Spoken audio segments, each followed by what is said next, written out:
tapasztalja meg Noé. Ezt a biztonságot, ezt a kegyelmet, azt, hogy az Úristen épít hidat kegyelméből az élet fele számára. De az utódai már rég elfelejtették. Ők meg akarják fordítani ezt az egész történetet, és együtt akarnak maradni, nem engedelmeskedve az isteni parancsnak, hogy szóródjatok szét az egész föld színén, és népesítsétek be azt. A maguk elképzelése, a maguk elgondolása szerint akarják az új társadalmi rendet felépíteni, és Istenre végül is nincs szükségük. A torony és a templom sem Isten számára épül, hanem a saját dicsőségük számára.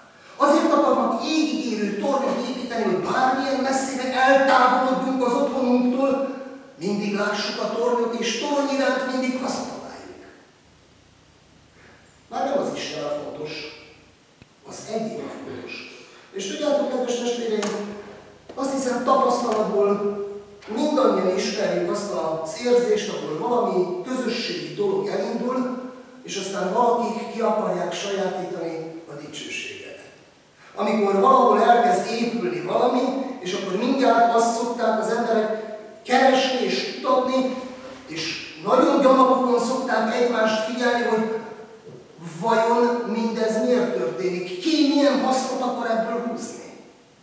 És miközben a várost építjük, rá kell döbbennünk, hogy mindenki a saját kicsi tornyocskáját építi.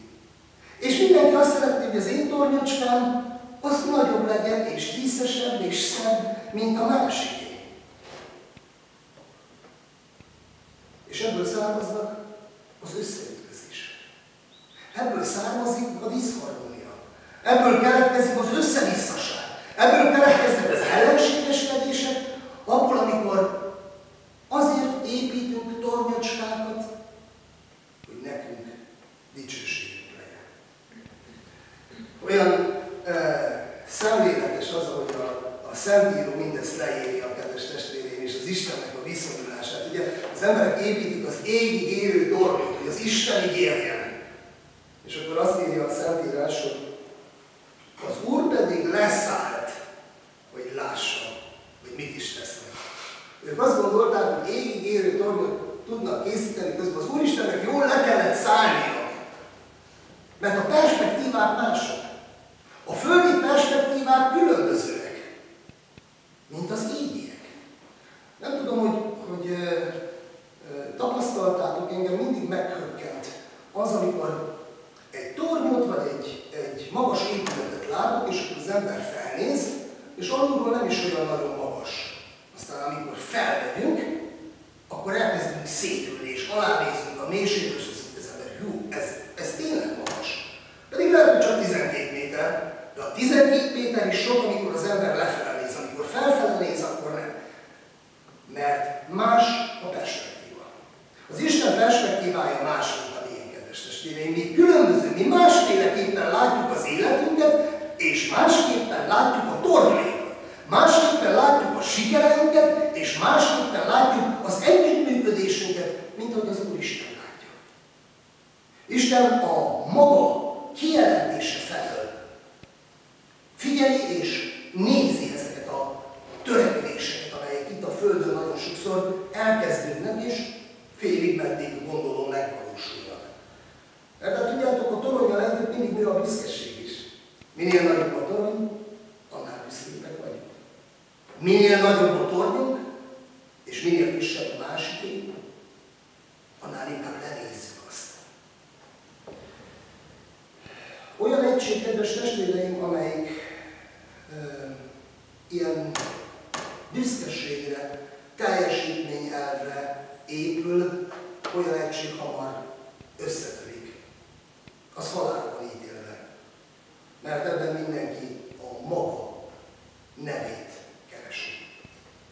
Milyen másképpen lett volna a testvéreim az egész, hogyha nem tornyot építettek volna, égig érőt, amikor letelepednek, és azt mondják, hogy új társadalmi rendet alkotunk, hanem építettek volna mondjuk egy oltárt, ahol az áldozatokat bemutatták volna az Istenre.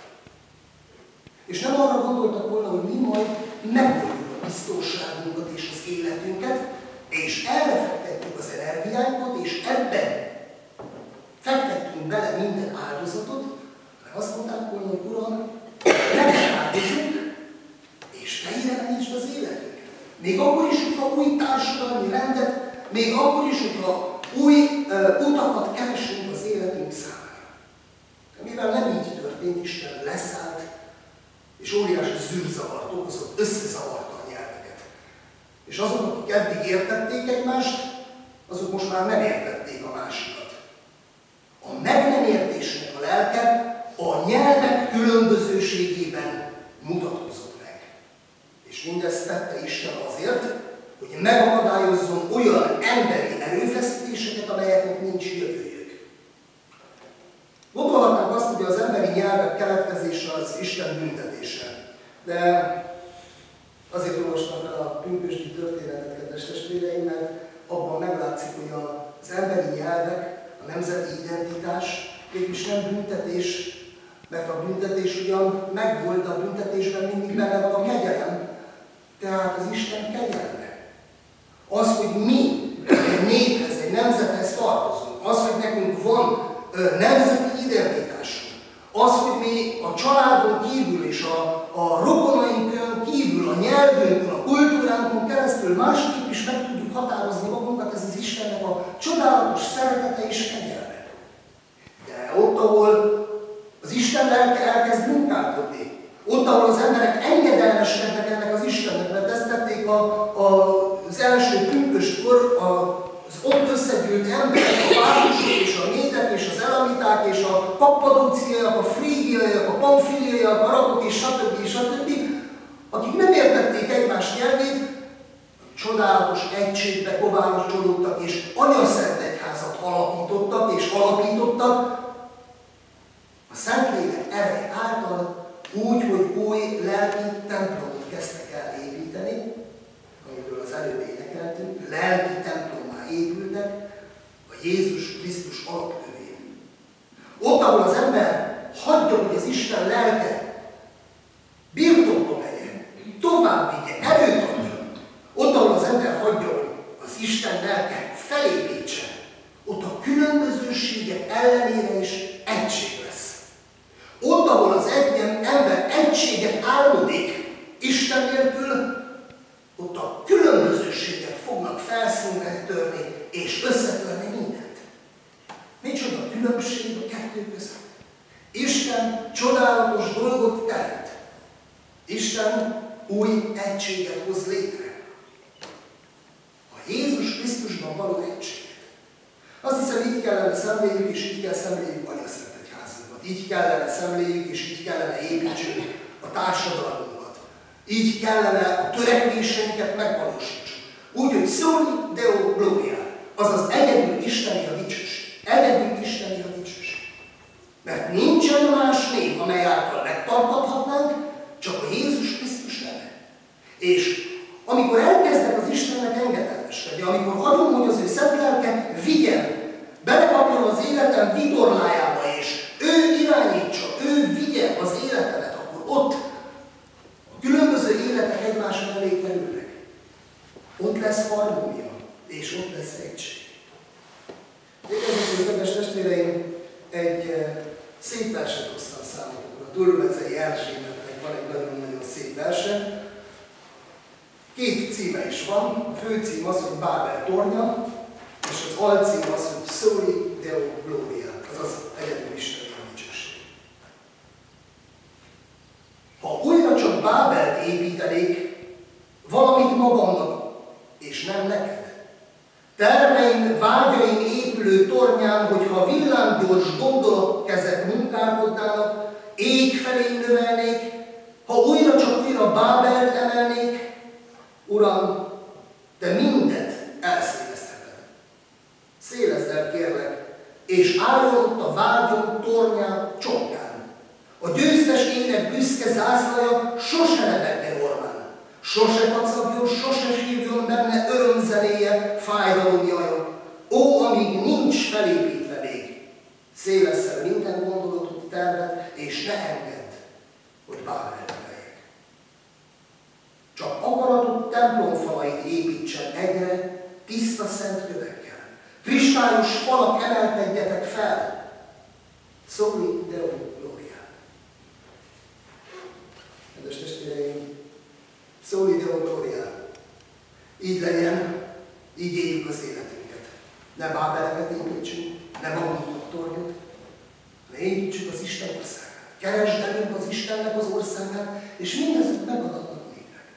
Ha az Isten országát keressük, ha hagyjuk az ő szent lelke munkálkodjon bennünk, akkor lehet, hogy nem lesznek nagy tornyaink itt Hollóházán, nem lesznek nagy tornyaink Magyarországon, de talán egy lelki ház felépülhet.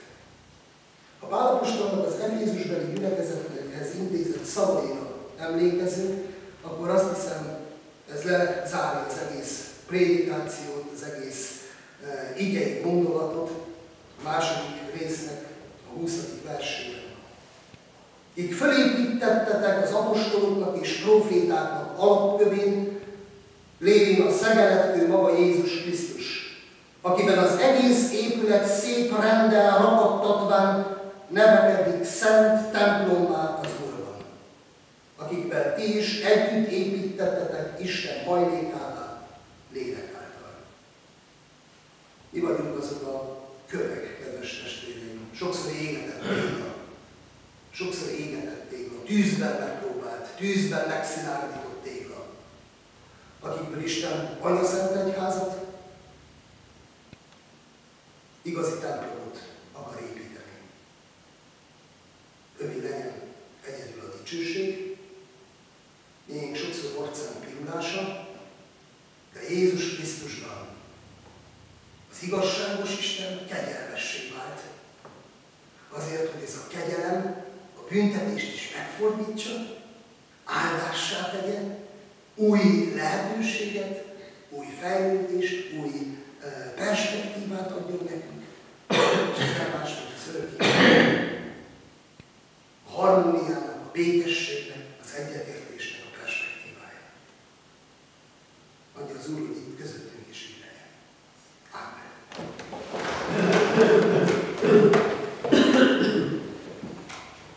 Felséges Istenünk, mindenható édesatyánk! Ilyenkor mindig megrettenünk, Urunk, amikor az ígéret halljuk, mert ez az ége leleplez. Megrettenünk azon, hogy vajon mindennapi küszködéseink, toronyépítéseink, biztonságra törekvésünk vajon kedved szerint való-e? Úrunk, kérünk téged, hogy add belénk azt a vágyat, hogy mi a te akaratodat keressük. Add, Urunk, hogy neked engedelmeskedjünk. Add, Urunk, hogy ne menjünk szembe ezzel az akarattal azért, mert mi úgy gondoljuk, hogy meg tudjuk oldani a biztonságunkat, az életünket, a jövendőnket, hanem add, hogy a te kezedre tudjuk letenni. Add, hogy ne akarjunk, mint a bábeliek, úgy összefogni, hogy te nem vagy benne ebben az összefogásban. Add, hogy ne akarjunk kihagyni az életünkből. Add, hogy ne csak alulról kezdeményezzünk, hanem add, hogy te felülről kezdeményezzél. Küld el a szent lelkedet. Áld meg a mi engedelmességünket. Add, hogy oda tegyük az életünket a lábad elé. Urunk, a családunkban és a rokonságunkban, a gyülekezetünkben is add ezt a lelkületet, az engedelmességnek a lelkületét. Te vezess minket, Isten.